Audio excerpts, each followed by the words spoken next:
Vega Jewelers, exclusive luxury bridal jewelry exhibition 6th and 7th December, Hotel ITC Grand, Bay Beach Road, Vizag. Welcome to Suman TV.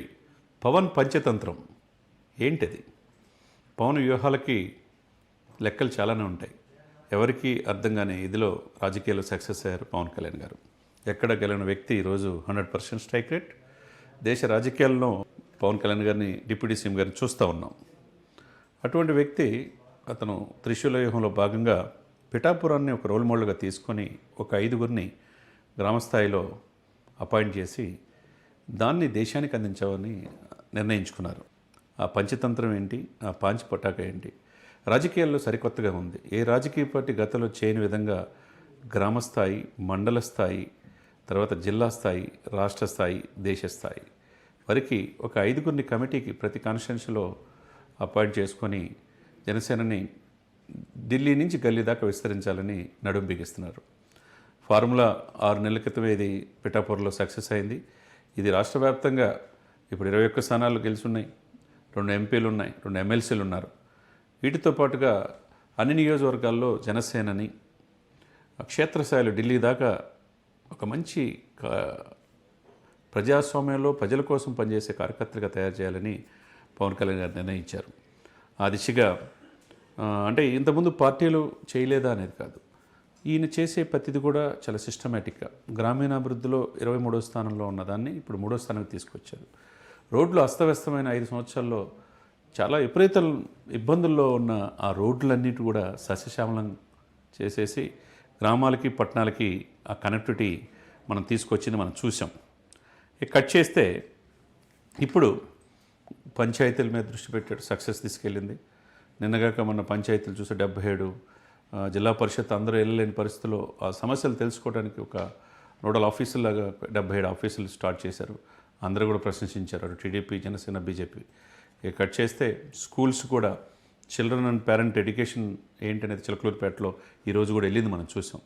ఇవన్నీ ఒక ఎత్తు అయితే నేను ఇప్పుడు చెప్పినట్టుగా గ్రామస్థాయి నుంచి ఢిల్లీ స్థాయి వరకు అంటే దశాబ్దం పైబడి జనసేన జెండా మోసిన వాళ్ళకి మంచి ఉజ్వలమైన భవిష్యత్తు ఇచ్చే విధంగా ఆయన తీర్చిదిద్దుతున్నారు. ఈ కమిటీలో అందరూ కూడా ఉంటారు దీన్ని పరిశీలించడానికి. దాంట్లో ముఖ్యంగా మహిళలు 5గురిలో 2 వీర మహిళలు ఉండేట్టుగా ప్లాన్ చేస్తూ ఉన్నారు.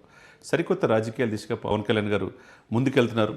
ఎందుకంటే ఇప్పటికే ఈయన రాజకీయాల్లో ఏం చేయాలి, ఎక్కడ ప్రకృతిని మనం కాపాడుకోవాలి, సహజ సంపదల్ని కాపాడుకొని ఏ విధంగా చేయాలో పెద్దిరెడ్డి రామచంద్రారెడ్డి అడవులను ఆక్రమించుకుంటే మన చిత్తూరు జిల్లాలో స్వయంగా వెళ్ళి పరిశీలించింది, ఏరియాలు చేసింది, వీడియో రిలీజ్ చేసింది మనం చూసాం. అదొక ఎత్తు అయితే సాక్షాత్తు మాజీ ముఖ్యమంత్రిగా పనిచేసిన జగన్మోహన్ రెడ్డి గారి సరస్వతి భూముల్లో గుంటూరు జిల్లా వెళ్ళి అక్కడ ఎస్ఐన్ ల్యాండ్ కూడా ప్రభుత్వం స్వాధీనం చేసుకుంది తెలుసు.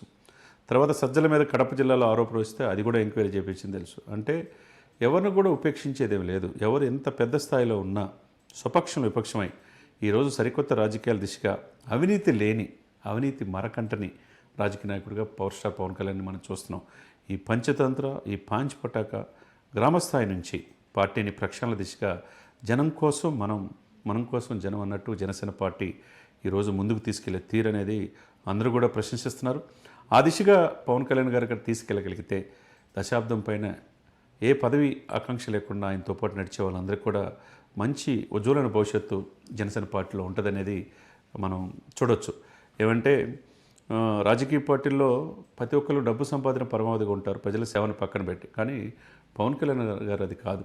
మొదటి నుంచి కూడా ప్రజలకు ఏదో చేయాలనే ఆలోచన. ఈ రాష్ట్రం మనది, ఈ దేశం మనది. ఈ దేశం సుభిక్షంగా ఉండాలంటే అందరూ బాగుండాలి, శాంతి భద్రతలో శుభ్రతతో ఉండాలని చెప్పి ఆనాటి నుంచి ఈనాటి వరకు ఆయన జర్నీ మనం ఎగ్జాంపుల్గా చూడొచ్చు.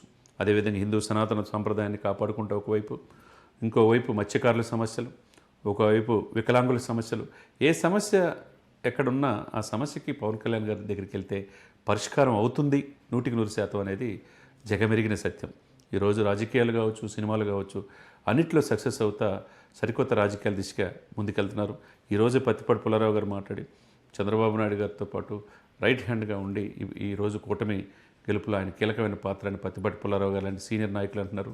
ఇంకోవైపు లోకేష్ మా అన్న నాతో ఉన్నారని చెప్పి అంటున్నారు. ఇంకోవైపు చంద్రబాబు నాయుడు గారు అయితే పవన్ కళ్యాణ్ గారి మాట నా మాట ఒకటే, మేమిద్దరం ఒకటే అని అంటున్నారు. ఇవన్నీ చూస్తే కనుక మార్పు అన్నిట్లో వస్తుంది.